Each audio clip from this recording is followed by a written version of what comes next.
বাঁচতে পারবে। নিজের উদ্ধার করবেন কি করে? সাধু সন্তের চরণে যদি না পড়ে আপনার উদ্ধার হবে কি করে? সাধু সন্ত আপনাকে মার্গদর্শন করাবে, এটা করো, ওটা করো, এটা করলে তোমার ভালো হবে, তবে আপনি সেই মার্গে কালকে যেটা আমরা আলোচনা করছি আপনাকে পথ দেখাবে। নাহলে আপনি তো এই যে সাধু সন্ত যে শব্দ ব্রহ্ম আপনাকে বলছে, আপনার কানে ঢুকলে আপনি 5টার মধ্যে একটা তো চেষ্টা করবেন পালন করা। যদি নাই ঢোকে তাহলে আপনি এই বিষয় সম্পর্কে তো কিছু জানবেই না। এই যে আপনাকে সাধু সন্তের সঙ্গ প্রদান করছে কেন? যে তিনাদেরকে দেখে, তিনাদের বাণী মেনে তুমি নিজেকে পরিবর্তন করো।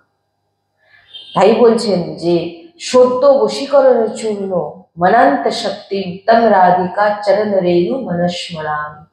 বলছেন লাডলি জুট যে চরণ রজ, এটা হচ্ছে বশীকরণ, ভগবানকে বশীকরণ। আর আমরা এখানে কি করি? টুকটাক ফুক ফাক এইসব করছি। বলছেন যে টুকটাক ফুক ফাক তারই দরকার হয় যে ভগবানের স্মরণে নেই, তার দরকার হয়। আর যিনারা ভগবানের গুরুজি তো একদম স্পষ্ট বলেছেন এইগুলো, এই যে তোমার জীবন পরিবর্তন করে দেবো, তুমি এইটা করো তোমার জীবনে অর্থ চলে আসবে, তুমি এটা করো তোমার জীবনে সুখ চলে আসবে, বলে এইগুলো কিচ্ছু না, এগুলো সব বেকার কথা। কেউ আপনার জীবনে দুঃখকে দূর করতে পারবে না, কেউ আপনার জীবনে অর্থের যে ভাব দরকার সেটা আপনাকে মেটাতে পারবে না, কেউ আপনাকে আপনার পরিজনকে ফিরিয়ে দিতে পারবে না, কেউ আপনার শরীরের রোগ দূর করতে পারবে না। জেনে নিন এগুলো। যদি কোনো কেউ তার পিতৃপুরুষকে উদ্ধার করতে চায়, সেটা হচ্ছে কেবল ভগবত নামই। কারণ যাগ যজ্ঞ তপস্যা ব্রত এগুলোতে কিন্তু সেরকম সামর্থ্য নেই। কেন সামর্থ্য? কারণ আপনি তো কোনোটাই ঠিক করে করছেন না। যাগ যজ্ঞ করবেন, ঘি দেখুন কিসের ঘি আসছে, ঘি শুধু ঘি। যে কোনো যে এই যে আমাদের যে সরঞ্জাম আমরা যজ্ঞ হোম ইত্যাদির জন্য, বলুন তো কোনটা মানে একদম শুদ্ধ আপনি জানেন? তপস্যা করতে বসবেন, আপনার অনন্ত জন্মের পাপ আছে আপনার সামনে এসে পড়বে। ব্রত করবেন কি করে? ব্রত করবেন সাংসারিক চিন্তা, সাংসারিক চিন্তা করে ব্রত করছেন, ওতে আপনার পিতৃপুরুষ জীবনে সন্তুষ্ট হবে না। যাগযজ্ঞ করে পিতৃপুরুষ সন্তুষ্ট। ভাগবত করুন, কাকে দিয়ে? ভাগবত কাকে দিয়ে করবেন? রসিক সন্তজনদের দিয়ে ভাগবত করুন। নাহলে বলবে না ভাগবত মানে এগুলো কিছু কিছু জিনিস দেখেছি তো আমরা, আমি এটা এই জিনিসগুলো আমি আগেও বলেছি। কীর্তন করতে করতে বসে হঠাৎ দেখি না কীর্তন করতে করতে দুজন নেই, গেঞ্জি পরে আছে হরে কৃষ্ণ কৃষ্ণ লেখা। কোথায়? রাস্তার ধারে দাঁড়িয়ে। বলুন এবার আপনি যে পিতৃপুরুষের জন্য বা আপনার নিজের কোনো মনস্কামনার জন্য আপনি কোনো কাজ করছেন, আপনি কাকে দিয়ে করাচ্ছেন? এই জন্যে বলতে হয় যে আপনি না ব্রত, না তপস্যা, না হোম যজ্ঞ কোনো কিছু দিয়ে আপনি নিজেরও কল্যাণ করতে পারবেন না, আর আপনি আপনার 21 পিঁড়িকেও আপনি উদ্ধার করতে পারবেন না। কি করে পারবে? ভগবত নাম আর ভগবানের শরণাগত হন এবং রসিক সন্তজন করুন। যে কোনো মহাপুরুষের চরণাশ্রিত, মহাপুরুষের চরণাশ্রিত। যখন প্রহ্লাদজি বলেছিলেন যে আমার পিতাকে আপনি নরকে পাঠাবেন না, তখন ভগবান নৃসিংহ ভগবান বলেছিলেন তোমার পিতাকে নরকে পাঠাবো? তোমার বলার আগে তোমার পিতা চলে গেছে যেখানে যাওয়ার, তোমার পিতা কি নরকে যাবে? তোমার 21 পিঁড়ি গত 7 আর আসছে কত না 21 14, গত মানে যারা চলে গেছেন 7 আর আসবে 14, তোমার উদ্ধার হয়ে গেছে। কেমন ভক্ত। প্রহ্লাদজির চরিত্র যদি পড়ে শোনেন, প্রহ্লাদজি কতগুলো বারব্রত করেছিলেন, কতগুলো হোম যজ্ঞ করেছিলেন, যে যার জন্য ভগবান দেয়াল ছিঁড়ে বেরিয়ে চলে আসলেন ওইরকম স্বরূপ নিয়ে। স্পেশালি প্রহ্লাদজির জন্য তিনি প্রকট হয়েছিলেন। কেন প্রকট হয়েছিলেন? কেন? প্রহ্লাদজি কি করেছিলেন? নাম নিয়েছিলেন, শরণাগত। পাহাড় থেকে ফেলে দিচ্ছেন, প্রভু চরণাশ্রয়। আমাকে এটাও মনে করলেন যে প্রভু আমাকে বাঁচিয়ে নেবেন। পাহাড় থেকে ফেলে দিচ্ছেন, প্রভু কোলে কোলে নিয়ে থাকে। আগুনে জ্বালিয়ে দিচ্ছেন, আগুন হোলিকা পুড়ে ছাই হয়ে গেল, কিন্তু তিনি বসে হরি বল হরি বল, হে হরি হে হরি। তাহলে তুমি যদি নিজের কল্যাণ করতে চাও, ওই জন্য গুরুজি সবসময় বলেন কোন তুকতাক, এই যে তুকতাক বলে, এইগুলো করে তুমি তোমার দুঃখকে, অনেকে যায় না আমাকে মাদুলি দাও, আমি এই মাদুলিটা বলে আমার দুঃখ, বা আমি কাউকে বসে করবো, বলে বসে যদি কাউকে করতে চাও ব্রজ রোজ লাগাও আর রাধা রাধা জপ করো, তোমার সব হয়ে যাবে। ব্রজ রোজ লাগাও, রাধা রাধা জপ করো, হির 84 পাঠ করো, তোমার সব মনস্কামনা পূর্ণ হয়ে যাবে। করো তো কিছু সময়, তুমি কিচ্ছু করবে না, যাচ্ছ কার কাছে না, যে তোমাকে যে না একটা মাদুলি দেবো আমাকে 5000 টাকা দিতে হবে। ভাই সে যদি সবকিছু করে ফেলতে পারতো, তো সে ওই 2000-5000 জন্য ওখানে বসে আছে কেন? তাহলে সে তো টাকার ফ্যাক্টরি খুলে ফেলতো, টাকার গাছ করে ফেলতো। না না, সে যদি সে যদি টুকটাক ফুকফাক করে লোকের কল্যাণ করে ফেলছে, হ্যাঁ দেখবেন কিছু কিছু মহাপুরুষজন আছেন, এই সমস্ত যে নেই নয়, মহাপুরুষদের যিনারা নামের মাধ্যমে করছে বিনা লোভে, যিনারা নামে এক নাম ছাড়া কিছু জানে না, এই সমস্ত মহাপুরুষদের এই সমস্ত শক্তি পাওয়ার থাকে। আপনার মনের কথা বলে দেবেন, আপনাকে আপনার কিভাবে আপনাকে কি কি করতে হবে সেগুলো আপনাকে বলবেন, কিন্তু তিনাদের মধ্যে কি থাকবে? শুধু ভগবত নাম। আপনি দূরে বসে আপনার মনের কথা বুঝে যাবেন। কি করে বোঝেন? না, আপনার যে মনের কথাটা তিনার সাধনার নামের বলে তার ভিতরে প্রকাশিত হয়ে যাচ্ছে, যে সে এটা চিন্তা করছে। এগুলো আছে, কিন্তু আপনি 2000, 5000, 500 টাকা, 1000 টাকা তার কাছে গিয়ে বলছেন আমাকে একটা দিন, আমার দুঃখ চলে যাবে, আমার ছেলের চাকরি হয়ে যাবে, আমার মাদুলি দিলে আমার ঘরে শান্তি আসবে, আমার নাতি হবে, আমার ছেলে হবে। তাহলে সে যদি একটা মাদুলি বা একটি বিভূতি ইত্যাদি দিয়ে তোমার যদি সব দুঃখ কষ্ট দূর করে দিত, তাহলে সে 200-500 টাকার জন্য সে বসে আছে কেন? তাহলে সে তখন টাকার গাছ লাগিয়ে নিত। তাহলে সে কি জিনিস? আরে যারা ঠকাচ্ছে তাদেরকে চিনতে শেখো, সত্য পথে চলো, দেখো তোমার কি হয়। দুঃখ নিবারণ করতে চাও, দুঃখ তোমার নিবারণ হবে না। দুঃখ যদি বলছে না, কই তন দুঃখী, কই মন দুঃখী, কই ঢন বিন रहते उदास, थोड़े थोड़े सब दुखी, সুখী হরি কো দাস। সুখী যদি শুধু হরির দাস। তুমি কি করে সুখী হবে? কুকর্ম করেছো অনন্ত জন্ম ধরে, সেগুলোকে তোমাকে ভোগ করতে হবে না? আর তুমি ভাবছো আমি ওই টুকটাক পুকপাক করে মাদুলি ঝুলি দিয়ে আমি আমার সব দুঃখকে আমি টটকা করে মোটকা করে ওই সমস্ত করে আমি মানে হ্যাঁ পার পেয়ে যাবো। আবার কি ব্রত করে আমি আমার সবকিছু দূর করে নেবো কষ্টকে ইত্যাদি। বলছেন এইগুলো তোমার জীবন, তোমার যেটা হওয়ার সেটা তোমাকে ভোগ করতে হবে, কারণ ওগুলো হচ্ছে তোমার পুরনো গোলার ধান।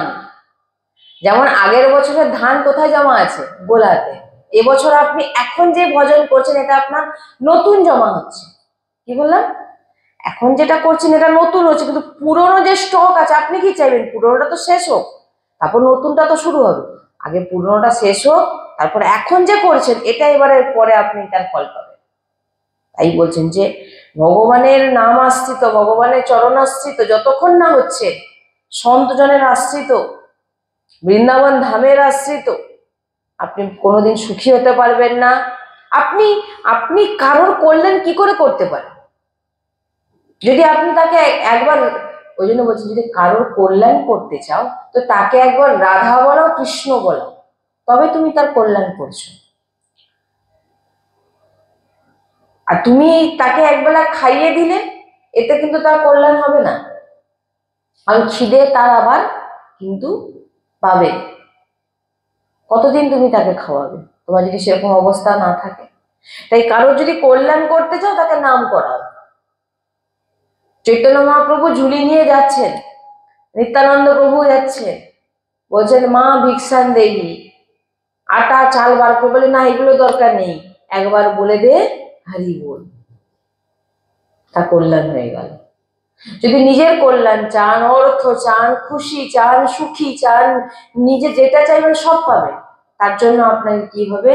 বৃন্দাবন রজ লাগান, রাধা রাধা, কৃষ্ণ কৃষ্ণ, যে নাম আপনার পছন্দ জপ করুন, 84 পাঠ করুন, আর নিজের আচার ঠিক রাখুন, আচার ব্যবহার ঠিক রাখুন, আচরণ ঠিক রাখুন। আপনার জিহ্বায় নাম উচ্চারণ আপনার প্রত্যেকটা পিতৃপুরুষকে উদ্ধার করে দেবে। আপনার জিহ্বায় নাম উচ্চারণ আপনার আসছে জেনারেশনকে উদ্ধার করে দেবে। কি বললাম? আপনি কোনোদিন ভাববেন না যে আমার এই টুকটাক ফুকপাক ইত্যাদি করে আমি সুখী হয়ে যাব, আমার কল্যাণ হয়ে যাবে, কোনোদিন হবে না যদি আপনি ভগবত আশ্রিত না হয়ে থাকেন। ভগবানের নাম জপ করুন, ভগবানের নামের আশ্রয় থাকুন। নাম জপ হচ্ছে না, মন বিচলিত, ঠিক আছে, প্রভুর আশ্রয়, তখন আশ্রয় কাজ করে। নিজে শুধু বলছেন শ্রী ওঙ্কারনাথজি মহারাজ বলছেন, সীতারাম ওঙ্কারনাথজি মহারাজ বলছেন, ভগবান তিনাকে বলছেন যে তুই বিনা চিন্তায় আমার নাম কর, তোর দেহের কোনো কষ্ট, তোর অর্থের কষ্ট এবং তোর সুখে, তোর যে পুরো পরিবার, সবার দায়িত্ব আমার। শুধু এবারের নয়, 21 পিঢ়ি, 7 চলে গেছে আর 14 যে আসবে, পুরো দায়িত্ব আমার, আমি তাদের দেখব, আমি তাদের কল্যাণ করব, তুমি ভজন করো। দেখুন স্থিতি, মহাপুরুষগণ যে বাণী বলে, ওই জন্য আমি কালকে বলছিলাম, মহাপুরুষদের বাণী যদি আপনি না মানেন, মহাপুরুষদের কথা যদি আপনি না মেনে চলেন, আমরা এখন কার কথা শুনছি? না আছে আচার ব্যবহার, আপনার সঙ্গে যে কথা বলছে বারবার পান খাচ্ছে ইত্যাদি, নেশা ভাঙ করছে, এবং আপনার সামনে বসে বলছে আমি তোমাকে এইটা দিচ্ছি, তুমি এইটা করো, আর আমাকে এই পয়সা দাও, দিলে তুমি সুখী হয়ে যাবে, তোমার জীবনে কোনো বিপদ থাকবে না, আমি তোমাকে বলছি, বলে না? একবার একটা কি উঠেছিল না, মানে মানে হিট, মানে কি বলবো, একজন দেখছি এখানে প্রচুর ভিড় হচ্ছে, কি না এখানে ভালোই, যেমন এখন এক খুব নাম করা মহাপুরুষ, তিনি এখন মানে প্রচুর ভগবানের নাম প্রচার করছেন, এবং তিনার দিব্য শক্তি, আপনারা সবাই জানেন নাকি জানি না, বাগেশ্বর ধাম, দিব্য মহাপুরুষ, তিনার মতো যিনি প্রত্যেকটা কথায় আপনার মনের কথা বলে দেবে। কি করে? গুরুজিও বলেছেন মনের কথা বলা যায়, আপনার মনের কথা তিনি জেনে যাবেন, এবং মনের কথা জেনে তিনি আপনাকে শুধু নাম দেবে। তিনি সবসময় নাম উচ্চারণ করে, বলো একবার, সবাই বলে দাও শ্রীরাম। মহাপুরুষদের কাছে যান, মহাপুরুষদের চরণে বসুন, যার তার কাছে যাচ্ছি, এটা সেটা শুনছি, উল্টো পাল্টা কাজ করছি, ওতে আমাদের কোনো কাজ হচ্ছে না, আর দেখতে দেখতে সময়ও শেষ, একসময় চলে গেল, কোনো লাভ হলো না। তাই এখানে বলছেন যে সত্য বশীকরণে চূর্ণ বানান্ত সাথে, যদি বশ তুমি করতে পারো ভগবানকে, তাহলে সৃষ্টিতে আর তোমাকে কোনো কিছু, কারণ এই সৃষ্টি পুরো ভগবানের কথাতেই চলে। তো পুরো সৃষ্টি যদি ভগবানের কথাতে চলে, আর সেই ভগবান পরব্রহ্মকে যদি তুমি বশে করতে পারো, সে হচ্ছে শুধু কেবল আর কেবল শ্রীজির চরণ রয়েছে। তো তুমি এই পরম ব্রহ্মকে তুমি বসে আনতে পারো। তো তার জন্য আমাদের কি করতে হবে না, ভগবান তখন বলছেন ব্যাসদেবজিকে যে আমার যে এই যে রূপ, এই রূপ শুধু নিকুঞ্জেই প্রকট হয় এবং নিকুঞ্জেই থাকে, বাইরে কোথাও তুমি এই রূপ আমার দর্শন করতে পাবে না। যে ভগবান শ্রীকৃষ্ণ সখীদের সঙ্গে বিহরণ করছেন ইত্যাদি ইত্যাদি অনেক এই গভীর আমরা যাবো আরো ধীরে ধীরে।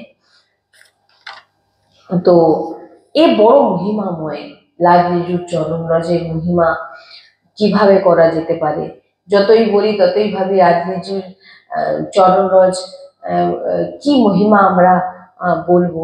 যখন চরণরজকে হাতে নিই তখন ভাবি যে এই রজ আমাকে স্পর্শ করছে, মানে এই রজ শ্রীজিকে স্পর্শ করেছে আগে, তারপরে শ্রীজি কৃপা করে সেই রজকে আমাকে স্পর্শ, ভাবুন ওই রজের ওপর আগে শ্রীজি তিনার চরণ রজ স্পর্শ করিয়েছেন, তারপর সেই রজ আমার হাতে তিনার কৃপায় এসছে। যখন নিই তখন ভাবি যে এই রজের মহিমা কাকে বলবো, কারণ বৃন্দাবনকে প্রেম প্রেম আর এই রজ যতক্ষণ না আপনার মধ্যে থাকবে ততক্ষণ কিন্তু আমি নবনিবৃত্তি নিকুঞ্জে, যেখানে ভগবান শ্রীকৃষ্ণ দুহাত জোড়ো করে বসে থাকেন, সেই রূপ আপনি দর্শন করতে পারবেন না। যেখানে ভগবান শ্রীকৃষ্ণ স্বয়ং নিজের হাতে শ্রীজির চরণ কমলকে নিয়ে সুন্দর করে সাজাচ্ছেন, এগুলো শুধু কেবল ওই নিকুঞ্জেই দর্শন হবে, আর সেগুলো কেবল আর কেবল সহচরীগণই পারে, এছাড়া অন্য কারোর সামর্থ্য নেই। ইয় ব্রহ্ম রুদ্র শুক নারদ ভীষ্ম মুখেই বড় বড় মহাভাগবতজনরাও এরকম স্বরূপের দর্শন পান। তাই আমরা অনেক কৃপাবান যে, এবং বৃন্দাবন ধাম আমাদের উপর অশেষ কৃপা করেছেন যে আমরা আজ বৃন্দাবন বলতে পারছি, বৃন্দাবন ধামের আশ্রয় নিতে পারছি, এ তো কৃপাতেই সম্ভব। তো আমাদের অবশ্যই এই যে আমরা সহচরী ভাবের যে আলোচনা আমরা করছি, যে কি কি করলে আমরা সহচরী ভাব প্রাপ্ত হব, কারণ যিনারা শুনছেন অলরেডি তিনারা শ্রীজির দৃষ্টিতে আছেন তাই শুনতে পাচ্ছেন, নাহলে সাধারণ ব্যক্তি এগুলো শুনে বুঝতেও পারবে না আর শুনবেও না। তো সেই মার্গ আমরা কিভাবে আরো পুষ্ট করব, তার জন্য আমাদের এই সৎসঙ্গ। তাই আমরা পরের দিন আবার এরপরে কিছু আলোচনা করার চেষ্টা করি। শ্রী রাধা বল্লভ লাল কি জয়, শ্রী হরিবংশ। রাধে রাধে।